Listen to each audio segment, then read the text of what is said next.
Greetings and welcome to the Transform Podcast. It is Tuesday, December 28th, 2021, and I'm your host, Christopher Anastasio.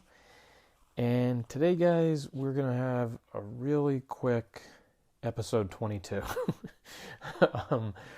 We're really just going to talk about one particular content idea that you guys can use if applicable for your business. And I think that this one particular content idea warrants an entire podcast.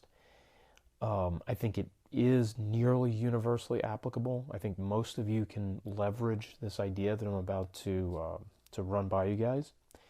And I think it's also perfectly timed. I mean, we have 3 days left in the year. We're about to head into a brand new year.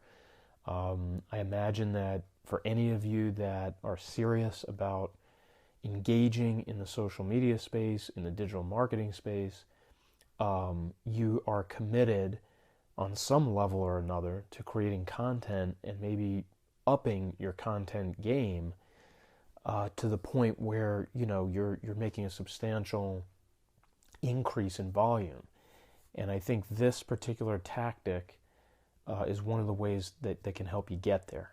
Okay, so what I'm referring to is using essentially a question and answer format to allow the content to create itself. Okay, so let me explain that. So in your line of business, whatever that happens to be, more than likely you have standard questions that customers or clients ask you most of the time. You may have some fringe questions that maybe don't get asked as often, or they're not as common or prevalent throughout your client base or your customer base, but they're still important enough that others can learn from them. So if you're answering one particular client's obscure question, there's a chance that you have a handful or two handfuls or whatever number of handfuls of other clients that could benefit from hearing the answer. So what this kind of amounts to is an effort on your part to almost kind of like kill two birds with one stone. And excuse me, what I mean by that is you would be creating content at the exact same time that you're servicing your clients and giving them information that they need to, go off and use your service or use your product or, whatever the case might be. So that's kind of the baseline is, taking content that other people, your customers, your clients are creating for you in the form of a question and answering it to create, close the loop and create the content. Okay. So one of the ways that you can employ this tactic that is going to carry like a pretty good distance in terms of how you can use it content-wise is, not just, let me back up for a second. You probably have on your website like a frequently asked questions section. You have an area probably where you are doing this sort of thing in textual format. And that's great. That's a great way to do it. I think if you do have a website, a frequently asked question tab or an entire page that has that type of thing on it is perfect. It's a great resource, and I think it's often overlooked actually on a lot of websites, where it's done kind of in a halfway sort of manner. So that's a good cornerstone from a textual standpoint. But think about it this way, guys. If you think about some of the other episodes where we've talked about creating video content, for example, let's say you had a video series. Let's say, I'm just going to use it as an example, on your YouTube channel, and you created an entire playlist of videos that were strictly Q&A. So you started the show, let's say you had a half-hour show, and you were like, hey guys, I'm going to pick 3 questions that I've gotten, in the last week or two from my clients. You're anonymizing those clients. You're not using their real names. You're not using real details, but you're shaping the question, the essence of it, so that it's universally applicable and helpful to the listener. You say, hey guys, in this 30-minute format, I'm going to pick 3 questions, spend about 10 minutes, sort of reciting that question, and then giving a fairly in-depth answer to it. And so you create that video content, that 30 minutes. Now think about it. You have 3 10-minute segments, right, that have a specific helpful Q&A format to them. So really, you not only have a 30-minute YouTube video, but you actually have 3 10-minute videos that now can go up on like a Facebook Watch series. You can actually put them, let's say, on your website blog, okay, and post them there in a series, so that you have essentially 3 days worth of content there, right?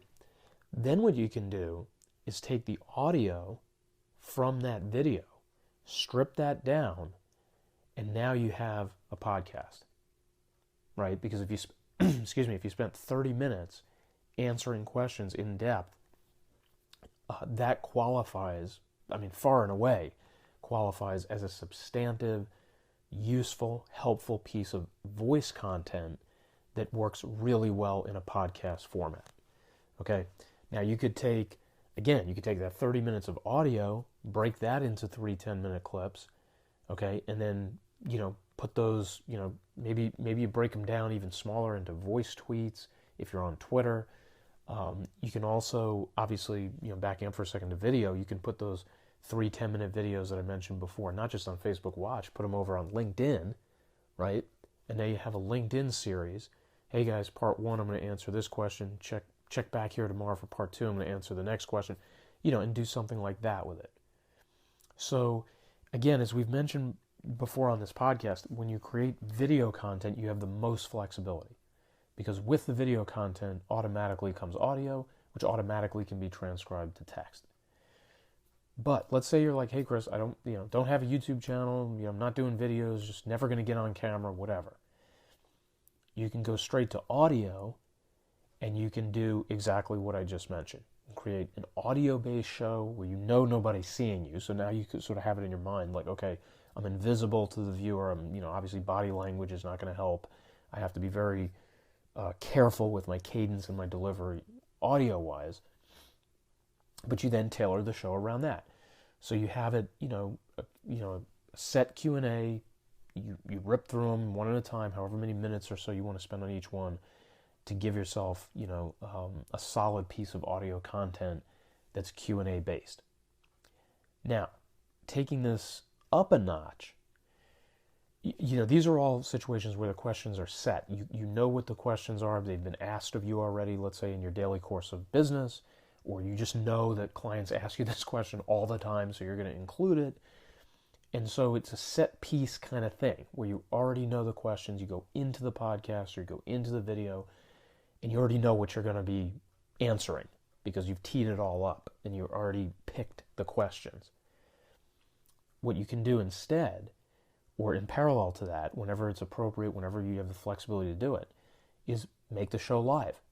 Okay, go live on Facebook, go live on Instagram, go live on your podcast, and have people asking you questions real time. Now you say, Chris, what's the difference? It's Q&A all over again. Well, the difference is you don't have any time to prepare. You don't know what people are going to ask you in that format. If you don't know what they're going to ask you, but you're answering authoritatively, up goes your credibility another couple notches. Because now nobody can say, well, he or she brought all those questions into the podcast, brought all those questions into the video, and knew the answers already, like scripted the whole thing out. Now, of course, if you go live, some people might say, the people asking you the questions were planted, or you supplied the questions to the audience somehow, and they just asked them back to you. You're always going to get some skepticism on stuff like that, but you really reduce the possibility that somebody could doubt your authority on the subject if you're answering questions real time, and you're doing so with confidence, you're doing so in a crisp sort of manner, There isn't hesitation. There isn't any problem with it. You just basically are boom, boom, boom. Taking a question, knocking it down. Taking a question, knocking it down. Okay, guys? So think about this. I told you this was going to be a fairly quick podcast. But, when you're struggling to create content, what am I supposed to create? What am I supposed to do? Always fall back into the document mode.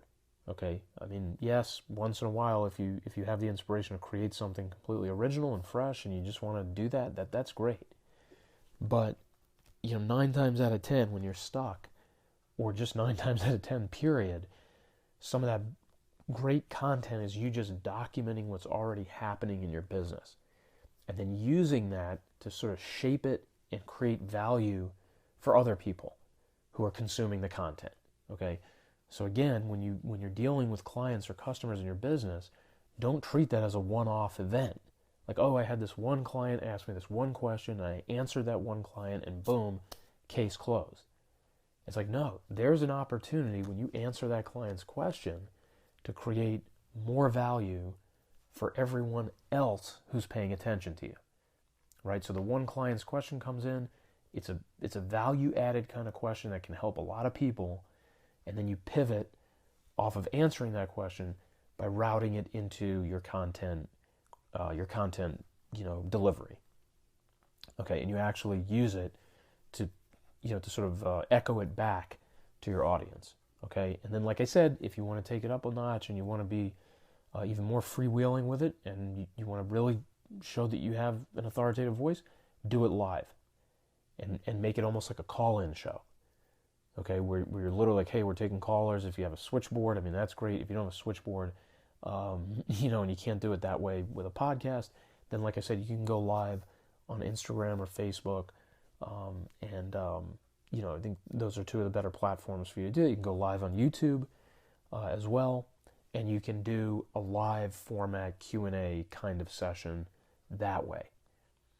Okay, guys, and if you know that this format works for you, if you like this suggestion, now you can sort of be geared towards it. You can say, okay, now I want to constantly be gathering questions. I want to always be soliciting my client base for questions. Hey, let's say you're interacting with a particular client. Remind them, hey, if you ever have any questions, send them to me. Email them to me, send them to me, leave them on my voicemail, whatever. The more questions you ask me, and the more I'm giving you this sort of tailored, nuanced advice, I can then replicate that across to the rest of my audience, and I've got basically built-in content. Okay, so encourage your clients and customers to open up, ask their questions. There's no dumb questions. Throw them all out there, and then you pivot and use them to create more content for your audience at large. Okay, guys, so basically that's just a sort of a singular content tip. Again, there's lots of different tactics and tips we're going to be going into with you guys in terms of how you can use this sort of document versus create approach to really get the content out there and to really build up your brand authority. But the Q&A format and the Q&A live format are some really solid ones. Okay, guys, so we're going to wrap it up here. We're going to be back for our very last episode in 2021. It's amazing to say that.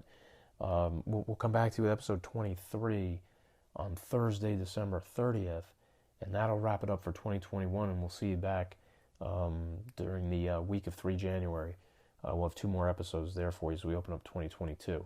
But in the meantime, we just want to thank everybody for listening, checking in on our podcast, liking it, sharing it, subscribing to it. Come over to our Facebook and LinkedIn pages, check us out over there. Drop us a like there. You can always, subscribe to those pages. And you can also leave us comments there, ask questions, and interact with us on those social platforms. Something I actually haven't mentioned to you guys, I think maybe I did so once in passing on a previous episode, but we actually transcribe these podcasts into slideshows, essentially. We can see the transcription of my voice, coming up on the screen on our YouTube channel. So the YouTube channel actually has this podcast transcribed. Okay, and I think the graphics guys, the team does an awesome job of bringing it to life. It's not just, letters on a like white letters on a black background. It's much, much, much, much nicer than that. So If you guys kind of hang out on YouTube a lot, but you want to listen to the podcast, you can actually go do it over there. So check us out on YouTube as well. And I definitely haven't been mentioning that enough. So let's wrap it up here, guys. Thanks again for listening. Appreciate your attention and your support. Like, share, subscribe. Thanks again so much, guys. We'll talk to you later in the week. This is Chris Anastasio signing off. Have a great day, guys. Bye-bye.